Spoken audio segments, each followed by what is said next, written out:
Thank you, Father, and good morning, everyone. It's a true honor and privilege for me to deliver this keynote speech at this Catholic Charities event, which is in recognition of the wonderful work that they do. If we could give the staff members present a round of applause.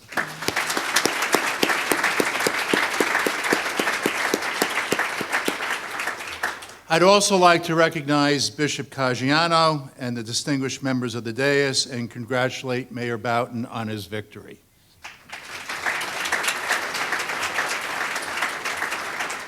And I'd also like to thank Mary Ann Murtha, Tony Giabi, who's in Florida, and the committee for their work in organizing this morning's breakfast. Thank you. And I apologize to anyone I may have inadvertently overlooked, which is an unfortunate Clark habit. So, mea culpa, mea maxima culpa. It was suggested to me by the committee members that I might talk about my favorite topic, myself. So, for this morning's breakfast, I have titled my speech, quote, "From Bronx altar boy to WestCon president, how did that happen?" First, a few personal facts from a philosophical perspective. I was born on October 28th, the feast day of St. Jude, patron saint of hopeless cases and lost causes, which explains a lot in my case. It also fits nicely with my two favorite Greek philosophers, Heraclitus and Parmenides, who may or may not have actually existed, my favorite kind. Heraclitus is known for his view of our world as ever-changing and in a constant state of flux, and noted for his statement, "No man ever steps in the same river twice." Parmenides presents the opposing view that existence is timeless, eternal, and unchanging, inspiring the well-known aphorism, quote, "The more things appear to change, the more they remain the same," unquote. So regards my life plan of one family, one residence, and one job with an early retirement has elements of both. As far as Heraclitus, I've had numerous jobs and lived in a variety of places, both here and abroad. But I am most happy to report that in the spirit of Parmenides, I have the same lovely wife, Carolyn, a teacher and graduate of St. John's University, and two beautiful daughters, Catherine, a graduate of the University of Notre Dame, and Bridget, a high school senior who has just applied to Boston College, Fordham, and Notre Dame for early decision. So hopefully they remain unchanging and we keep moving forward as one family. But that's the love of my life. As far as my family background, my wonderful grandmothers were both immigrants from Ireland. Anna Cooney Clark hailed from Virginia, County Cavan, and my other grandmother, Anna O'Halloran Masterson, who lived with us in her widowed years, was from Tulla, County Clare. But perhaps it was the DNA inheritance from my grandfathers that may explain certain contradictory aspects of my nature. My maternal grandfather, Edward Pop Masterson, was the only grandparent born in America in New York City. He was the perfect family man. Pop spent his life working in booths. The information booth in the middle of the Great Hall of Grand Central Station as an information clerk, and the ticket sales booth of Yankee Stadium. So I bleed Yankee blue, and it goes way back. He was a devout Catholic, a daily communicant, and never touched the proverbial drop, a teetotaler. He was a man who practiced his deep faith. My mother remembers that during the Great Depression, Pop would frequently bring home a poor soul for a good dinner, a place to shower, and a safe place to stay for the night, and then in the morning give them a few dollars and send them on their way with a prayer and best wishes. On the other hand, my paternal grandfather, Bernard or Barney Clark, a native of Ballyjames Duff, County Cavan, worked in the Welsh coal mines, minimal education, then immigrated to New York City, and yes, became a police officer. With the advent of Prohibition, which every right-thinking Irishman thought unconstitutional, he saw a business opportunity and operated speakeasies in both Harlem and the Bronx, yes, while at the same time in the police department. A nice mix. Of course, my grandfather Clark's dual occupations of police officer sworn to uphold the law and speakeasy operator sworn to break the same law may appear to some as contradictory and hypocritical, but may explain my deep-seated penchant for logical paradox and ethical dilemma. My parents were born both here and raised in the Bronx. My father was a graduate of Regis High School, where actually Bishop Caggiano graduated from, and Fordham University, and worked for the New York City Housing Authority. And my mother graduated from Cathedral High School and Hunter College, where she was a member of the Cardinal Newman Club. Despite her bachelor's degree, she could not find a job and went to secretarial school. This is after getting the bachelor's degree. She then became the principal secretary at George Washington High School in Upper Manhattan, which counts among its graduates Henry Kissinger and the Hall of Fame baseball player Rod Carew, and most importantly, one of America's greatest musical talents, the composer of Tiptoe Through the Tulips, Tiny Tim. As far as myself, I went to St. John's Grammar School in the Bronx and became an altar boy 6th through 8th grades. My grandmother's mother and aunts were firmly convinced that this was my first step to becoming the first Irish-American Pope. However, their hopes were dashed by my inability to fully recite the Confitio Deo without error during Mass. By the way, one of the altar boys a year ahead of me was Joe McShane. Now Father Joseph McShane, S.J., president of Fordham University. And obviously he had no problems with the Confitio Deo. After St. John's, I then went to Cardinal Spellman High School, which is in the East Bronx. And I say that because living in the West Bronx, it was notoriously difficult to travel from east to west in the borough. So two important interrelated facts about this journey. One, even though the school was named in his honor, the legendary Cardinal Spellman was very much alive at the time. Number two, there were special city buses, city public buses, just for Spellman students only, which would pick us up in my neighborhood in the morning, take us to school, and then drive us back in the afternoon.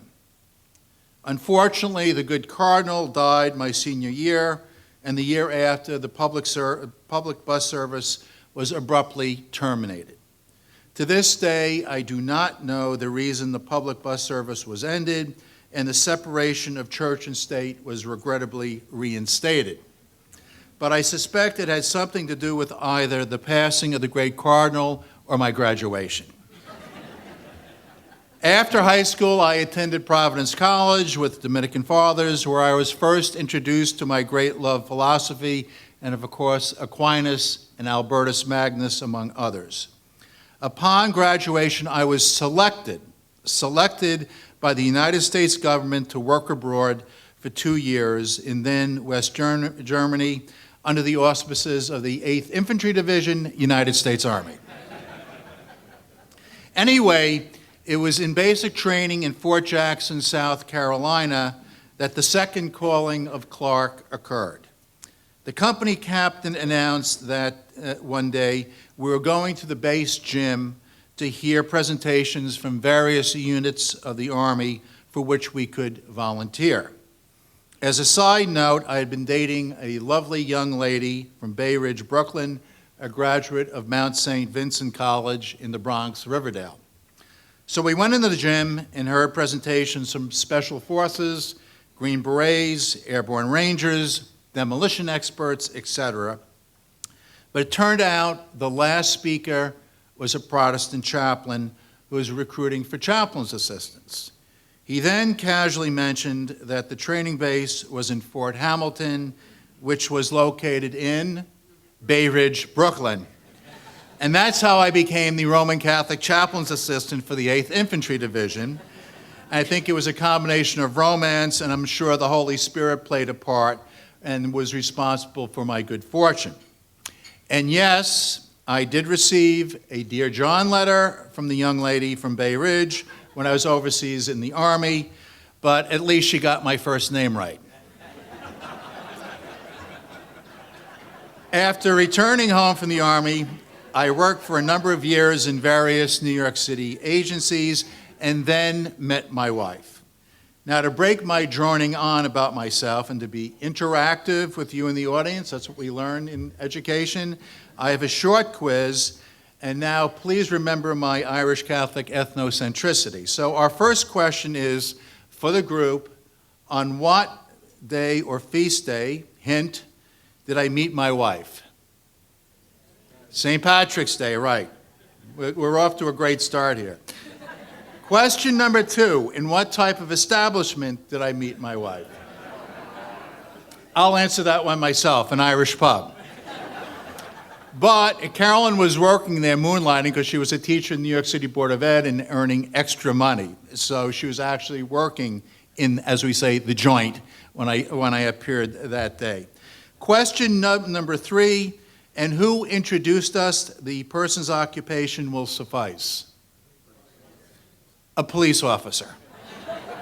Danny Lynch was a retired and highly decorated New York City police detective who was my neighbor in the Bronx and operating said Irish pub. So it's a little bit too much, I know, especially if you're not Irish, but what the heck. So after Carol and I married and our daughters naturally followed, I went to work on Wall Street. First as a health and higher education analyst and then an investment banker. But all the while, thanks in part to the GI Bill, I kept earning degrees until I finally decided to study for the doctorate at Teachers College, Columbia University, with some cockeyed plan of becoming a professor. And it was one summer during my course of doctoral work that several things finally dawned on me.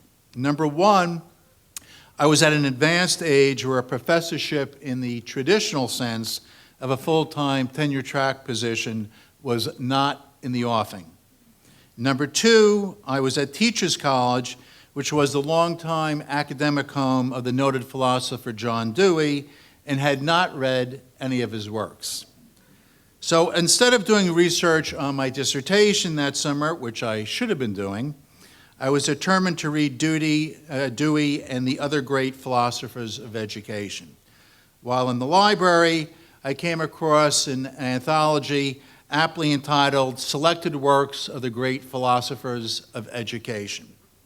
There were selections from Dewey, but as I paged through the book, I came across a section devoted to Cardinal Newman. And as you may recall, my mother was a member of the Newman Club at Hunter College. And as a side note, we were most proud at WestCon to have celebrated our 25th anniversary here with Bishop Caggiano officiated last October. So we have a history here at WestCon of the Newman Clubs too. However, while I was familiar with Newman and his life through my mother, I had not read his works. And since his life spanned the Victorian age and presumably antiquated in matters of higher education, I did not expect much and flipped through some excerpts from his great classic, The Idea of a University, and came across the following sentence which changed the course of my studies and life. And that sentence reads, quote, "A university is alma mater, knowing her children one by one, not a foundry or a mint or a treadmill," unquote. What particularly struck me was in just one compelling line, Newman beautifully captured the true mission of the university. That is the personal education and self-formation of her students.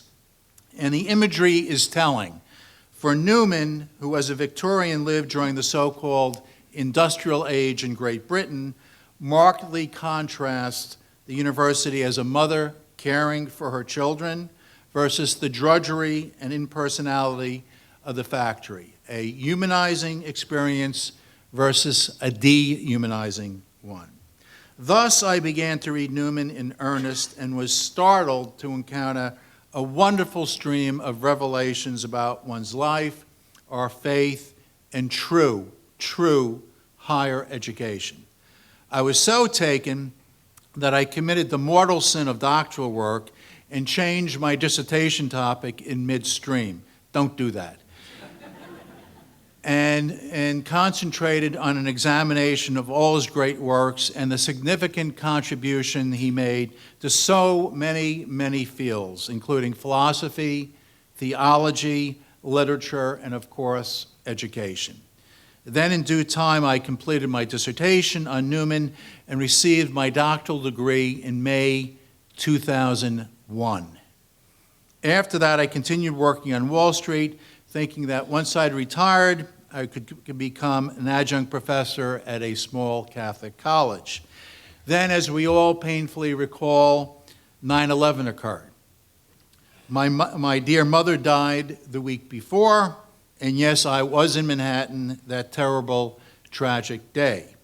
After that, I decided with my wife that it was time to quit Wall Street with its long hours and constant travel and find another job more conducive to family life with our two young, beautiful daughters. Since I had connections in New York State government through my banking, I decided to apply for a governmental position, hopefully 9 to 5 with weekends off. I received a call in response to my application for an unexpected position, which once again would change my life, and I'm sure was attributable to my prayers to my patron saint, St. Jude, Blessed Newman, and now my mother in heaven.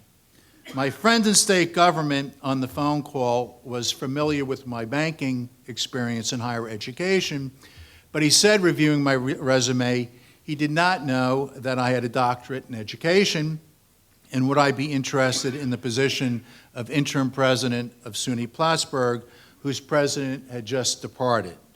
My wife and I looked at the map and found that Plattsburgh, if you know Plattsburgh, is about a half an hour from the Canadian border. Not especially conducive to family life. But despite the distance and separation from family, my wife and I decided it was for only a year, and besides, it was a dream come unexpectedly true, so off I went to Plattsburgh. I vividly remember that I arrived at night and entered the gates of SUNY Plattsburgh. There was a beautiful fountain, and I first saw the old administration building, and then I turned around, and right across the street was the Newman Center and Chapel, and I knew I was home. My career progressed through the State University of New York system with a number of interim presidencies, and finally a stint as acting chancellor of the system in Albany. But anxious to get back home, I then took a senior administrative position at the City University of New York, but always on the lookout for another university presidency. Then my next turn came when I saw the advertisement for Western Connecticut State University. I had the feeling that this was the opportunity I was looking for, to return to campus life with the faculty, staff, and most importantly, the students I love. So I applied.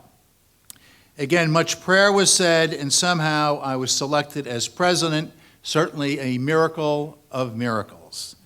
And like Plattsburgh, when I came to the university for the first time, I walked the beautiful gates of the Midtown campus, passed by historic Old Main, walked by Litchfield Hall, and looked across the street, and there was the Newman Center, and once again, I know I had arrived at my new home. And that's how a young altar boy from the Bronx became president of Western Connecticut State University. And I'll give you just a little side note if I have time, is when I got the job, I was on the phone with my friend, Father Joe McShane. So Joe said, let's celebrate, let's go down to Arthur Avenue. People will know that's Little Italy in the Bronx. So we were having lunch, and Joe's in Roman collar, looking at me, and he starts laughing. And he said, John, get this. I'm president. Remember, we were snot-nosed altar boys together. He says, I'm president of Fordham. You're president of Westcon. Boy, did we fool them. How the heck did this happen, you know? Great country, America. So what I want to wish is God bless you and your families. God bless America. And this coming Veterans Day, may God please protect those who defend us. Thank you very much.